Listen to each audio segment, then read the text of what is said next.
Bismillahirrahmanirrahim. Assalamualaikum warahmatullahi wabarakatuh.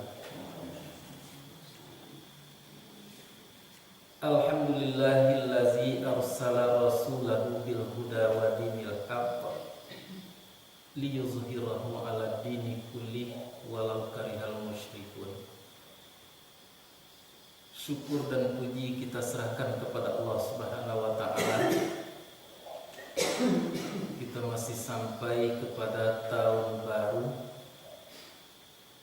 2004 Masehi. Kadang-kadang tahun Masehi itu kita anggap suatu tahun yang tidak ada kaitannya dengan Islam. Sebetulnya tahun itu ada dua macam.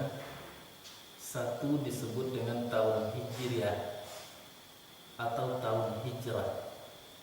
Yang kedua disebut dengan tahun Syamsiah. Tahun Syamsiah itulah yang disebut dengan tahun Masehi. Tahun Hijrah itu disebut dengan tahun Qamariyah. Jadi ada tahun Qamariyah, tahun yang berdasarkan bilangan bulan. Ada tahun Syamsiah yang berdasarkan perhitungan matahari. Nah, kedua-duanya sebenarnya adalah tahun Islam, tapi salah kaprah. Mengapa? Banyak sekali di dalam agama itu yang urusan agama itu dihitung menurut bulan. Misalnya seperti puasa, syahrul Ramadan allazi unzila fil Quran. Itu perhitungannya adalah perhitungan Qamariyah, perhitungan bulan. Nah, jangan lupa salat sendiri itu menurut perhitungan Syamsiah. Misalnya, aqimis sholata liduluki syamsi. Dirikan salat itu apabila tergelincir matahari. Jadi perhitungan bulan, perhitungan matahari atau Syamsiah atau Qamariyah, kedua-duanya adalah berlaku di dalam Islam sebetulnya. Tapi umat Islam kadang-kadang sudah kecolongan, sehingga diambillah momen tahun baru itu oleh orang yang non-Islam. Nah, dan umat Islam ikut-ikut bertindak seperti mereka. Itulah kesalahan yang sebetulnya perlu disadari. Nah, biarlah masalah itu, yang penting adalah kita perkokoh agama. Pengokohan agama itu tidak lain tidak bukan harus disumberkan kepada ilmu dan pengetahuan. Semakin ilmu pengetahuan kita benar, walaupun sedikit, semakin kokohlah agama. Tapi kalau sekalipun ilmu pengetahuan kita tinggi, tetapi banyak dicampuri oleh pengetahuan-pengetahuan yang tidak benar, nah maka itu tidak akan ada kebaikan untuk diri, malah merugikan diri sendiri. Nah, untuk memonitor ilmu dan pengetahuan itulah kita perlunya berilmu tentang Al-Quran dan Sunnah. Jadi apapun ilmu pengetahuan yang dimiliki oleh manusia, ukuran benar tidaknya adalah Al-Quran dan Sunnah. Nah, yang Al-Quran dan Sunnah itu sebetulnya tidak panjang-panjang kajinya. Untuk mendapatkan bagaimana rasa bertuhan, rasa tauhid, rasa berakidah yang benar, itu inti, substansi daripada agama. Jadi kalaupun ilmu pengetahuan di bidang lain misalnya, tapi kalau membawa kepada tauhid, kepada mengesahkan Allah, itulah ilmu yang benar. Tapi sekiranya ilmu pengetahuan itu membawa tidak kepada tauhid, tidak kepada akidah yang benar, sekalipun ilmu agama itu sendiri, maka itu adalah ilmu yang tidak benar. Nah, jadi kalau andai kata kita harus memperkuat agama, kita harus mencari pembenaran atau kebenaran daripada ilmu dan pengetahuan. Bidang apapun, misalnya di bidang kesehatan, dokter spesialis misalnya, kalau pembuktian, penelitiannya tentang ilmunya itu membawa kepada tauhid, benarlah ilmu. Tapi kalau ilmu pengetahuan, penemuan atau penelitian dari ilmu kesehatannya itu membawanya tidak kepada tauhid, maka berarti tidak benar. Jadi ukuran benar tidaknya ilmu pengetahuan bukan ilmunya itu, tetapi Al-Quran dan Sunnah. Itulah yang harus kita dapatkan di dalam mempelajari ayat-ayat Allah Subhanahu wa taala. Nah, alhamdulillah pagi kini tanggal 1 Januari 2014 kita sampai kepada ayat yang ke-81 dan 82 dari surat An-Nisa. Nah, di situ Allah menyatakan wa yaquluna ta'ah, dan mereka itu berkata. Apa perkataan mereka? Ta'at. Jadi mereka mengakui bahwa dia adalah orang taat. Dia mengakui bahwa dia akan mentaati. Jadi banyak taat itu. Yahudi Nasara mengakui dia sebagai orang taat, dan dia mengatakan bahwa dia akan mematuhi, akan mentaati. Itu kalau bertemu dengan Nabi. Tetapi faiza barazu min indik, maka apabila mereka itu sudah pergi dari sisi engkau, sudah berpisah dengan Muhammad, bayyata ta'ifatun minhum, mencari keputusan-keputusan, cara-cara di malam hari satu bagian atau satu partai daripada mereka, ghairal lazi taqu, bukan yang dia ucapkan tadi, menyimpang jauh daripada ketaatan itu. Dia mencari bagaimana caranya untuk mencelakakan Nabi misalnya. Dia berupaya bagaimana untuk terhalangnya Nabi itu menegakkan agama Allah umpamanya. Itu mereka lakukan di malam-malam hari. Begitulah ilmu yang salah tadi. Jadi mereka menganggap bahwa kebenaran itu tidak benar lah. Muhammad SAW itu dianggap sebagai pembawa sial. Dalam ayat sebelumnya, kalau datang kebaikan dia katakan dari Allah. Tapi kalau datang suatu keburukan, dia mengatakan itu adalah dikarenakan Muhammad, dari sisi engkau Muhammad. Begitulah pandangan-pandangan terhadap kebenaran Allah, terhadap Nabi Allah dari orang-orang yang tidak benar pengetahuannya sama sekali. Nah, maka diteruskan oleh Allah Subhanahu wa taala, wallahu yaktubu ma yubayyitun. Allah itu selalu mencatat ya, apa yang mereka buat-buat, aturan itu, siasat itu di malam hari, mereka membuat itu dicatat oleh Allah Subhanahu wa taala. Fa'arid anhum, maka berpalinglah engkau dari mereka, hai Muhammad. Tak usah kamu mendekat kepada mereka. Itulah salah satu alasan untuk orang-orang yang baik itu tidak boleh bercampur baur dengan orang-orang yang baik. Nah, sebab itu nantinya orang-orang yang benar akan ditulari oleh ketidakbenaran itu. Jadi yang tidak benar itu mudah menularnya, itu ibarat seperti penyakit. Kalau kebaikan susah menularnya. Maka untuk itu Nabi Muhammad sendiri disuruh untuk menjauh daripada mereka atau berpaling daripada mereka. Tentu tidak dapat tidak, kalau Muhammad berpaling dari mereka, mereka akan semakin marah, akan semakin menjadi aturan yang dibuat, cara-cara yang dibuat oleh mereka di malam hari untuk mencelakakan atau untuk memusuhi Muhammad. Engkau jangan takut Muhammad, wa tawakkal 'ala Allah, dan berserah dirilah engkau atas Allah. Wa kafa billahi wakila, dan cukuplah dengan Allah itu menjadi pelindung. Cukup Allah saja yang akan menjadi pelindung. Dan kemudian Allah menyatakan, tindakan mereka membatalkan Muhammad itu ikut membatalkan Quran sekalipun. Nyok anggap Quran itu buatan Muhammad, nyok anggap Quran itu adalah buah mimpi Muhammad. Begitu ilmu-ilmu yang tidak benar tadi. Maka Allah mengatakan, afala yatadabbaruna al-Quran, apakah maka tidak mereka bertadabbur Tidakkah mereka analisa? Tidakkah mereka pikir-pikirkan Al-Quran itu?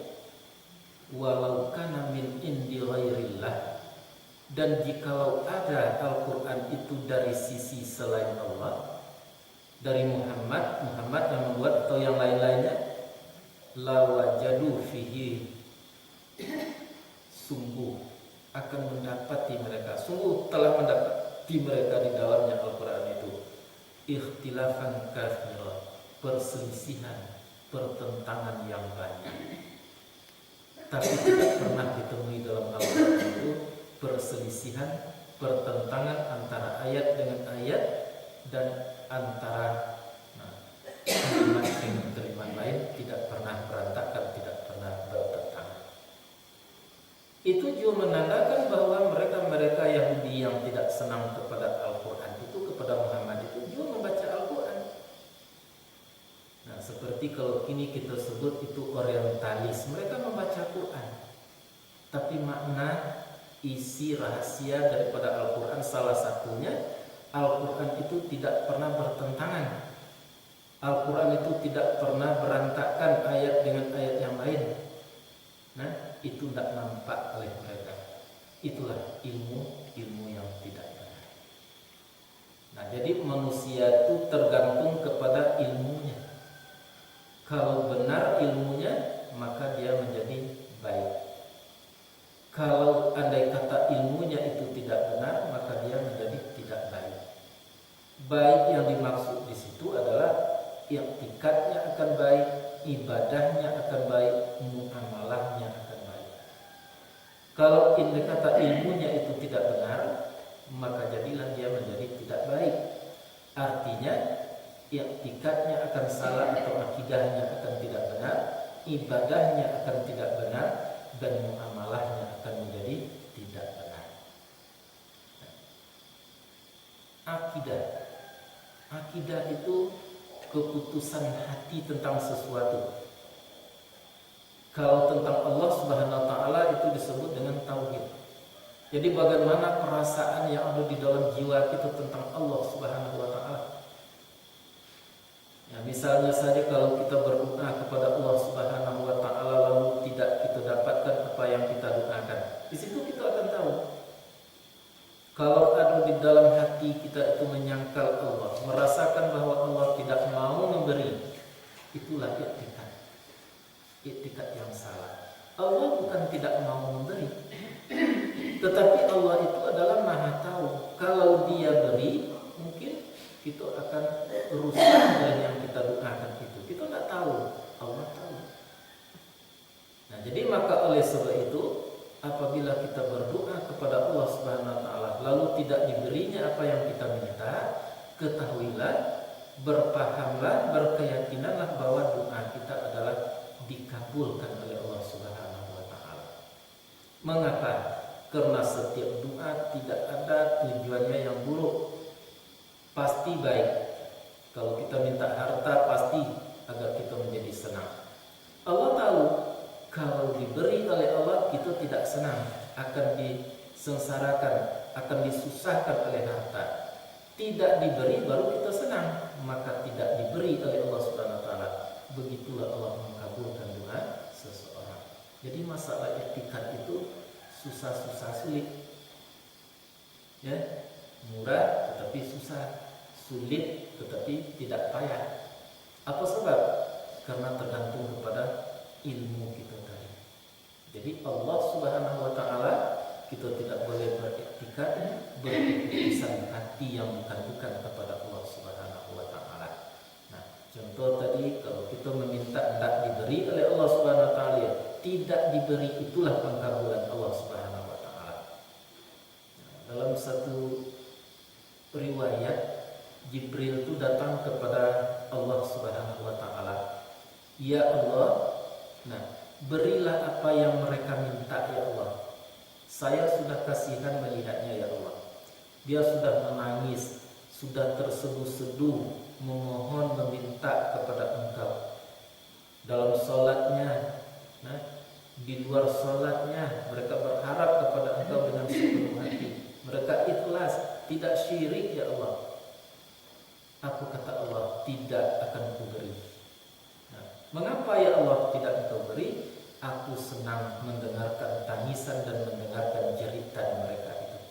Jadi itu manusia dikarenakan Tuhan senang kita menangis, senang kita menjerit, mohon kepada Allah selalu, itu juga tidak dikabulkan karena Allah menyenangi. Kalau diberi tentu kita akan berhenti menjerit.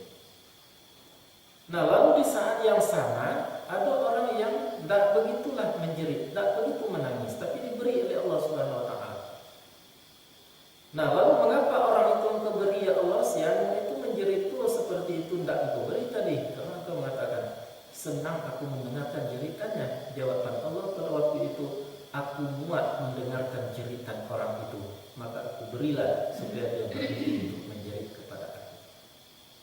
Nah, itu salah satu modelnya pemahaman i'tikad yang harus kita i'tikadkan kepada Allah Subhanahu Wa Taala. Dengan kata lain, Allah itu selalu memberikan apa yang kita minta.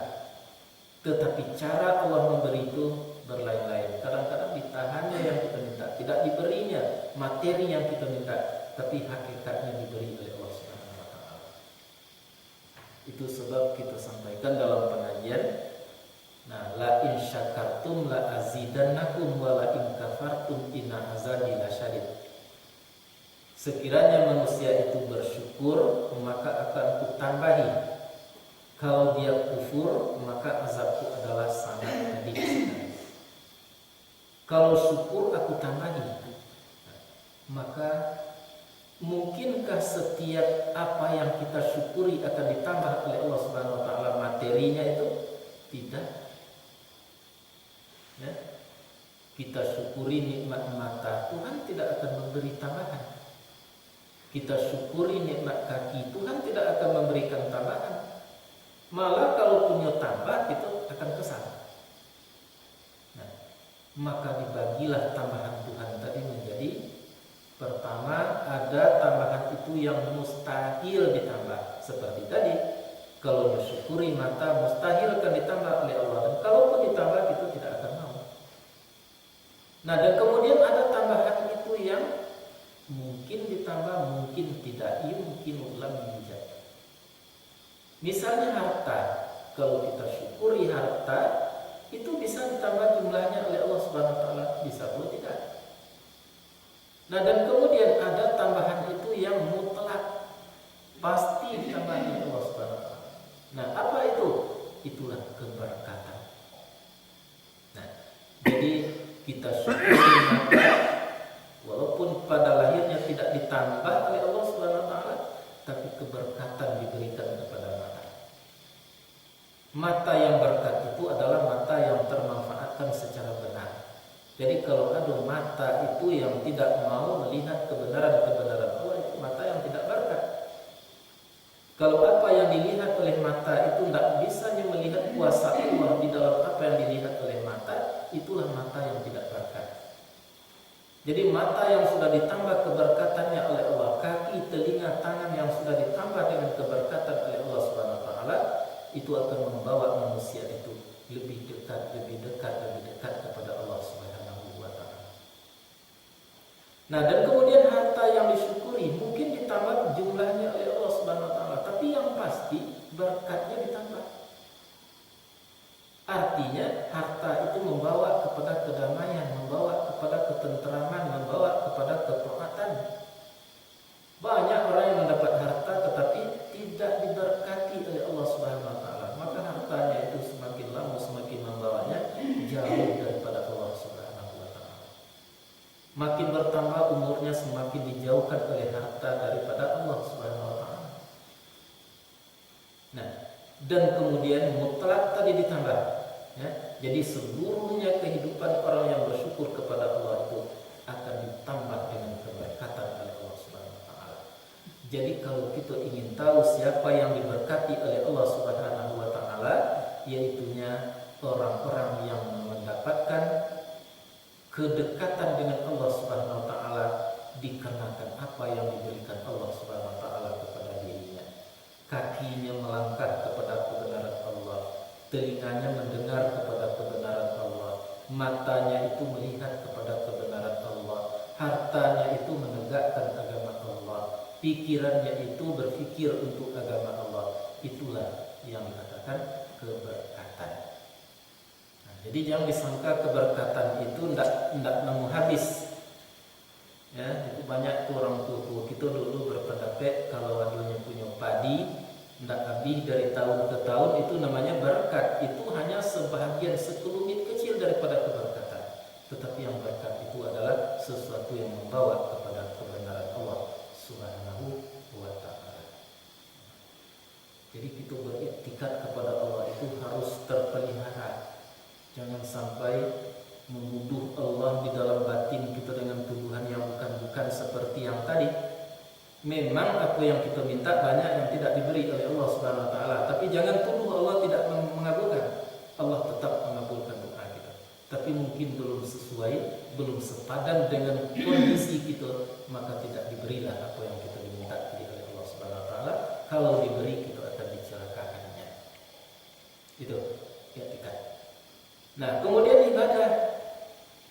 Ibadah itu hanya tertuju kepada Allah Subhanahu wa ta'ala semata-mata, bukan kepada yang lain, ikhlas. Nah, dan kemudian baru beriringan dengan amalan. Eloklah hubungan dengan manusia, eloklah hubungan dengan sesama makhluk. Itulah sebabnya Al-Quran itu disebut dengan hidayah, petunjuk tentang apa yang kita miliki, baikkah, benarkah atau tidak. Kalau ilmu yang kita miliki yang ditunjuki oleh Al-Quran, benarkah atau tidak, maka untuk benarnya harus melalui Al-Quran dan Sunnah Rasulullah SAW. Maka pantas kiranya Nabi mengatakan, utlubul ilma minal mahdi ilal lahdi. Tuntutlah ilmu itu dari buaya sampai ke lubang lahat. Ada orang yang mengklasifikasikan ilmu, kalau ilmu dunia seperti ilmu kesehatan, ilmu matematik, ilmu ini dan itu tidak akan membawa manusia ke dalam surga. Itu tidak bisa kita terima. Mengapa? Karena tidak mungkin kalau ilmu agama saja seluruhnya orang dari dunia ke siapa yang akan membuat jalan tol, siapa yang akan membuat bangunan, siapa yang akan mengatur segala sesuatunya. Itu tidak ada dokter bagai di rumah sakit. Biarkan saja orang sakit. Jadi artinya apapun ilmu pengetahuan manusia itu harus dibenarkan sesuai dengan Al-Quran dan Sunnah. Maka ilmu pengetahuan itu akan tetap membawa manusia kepada berkat, ujung-ujungnya rahmat, dan kemudian mengantarkan manusia ke dalam surga Allah Subhanahu wa ta'ala. Itulah yang dapat kita bicarakan dalam waktu terbatas seperti ini. Mudah-mudahan kita bisa menyerap, bisa kita mengambil kesimpulan-kesimpulan. Ya, mudah-mudahan bermanfaat. Assalamualaikum warahmatullahi wabarakatuh.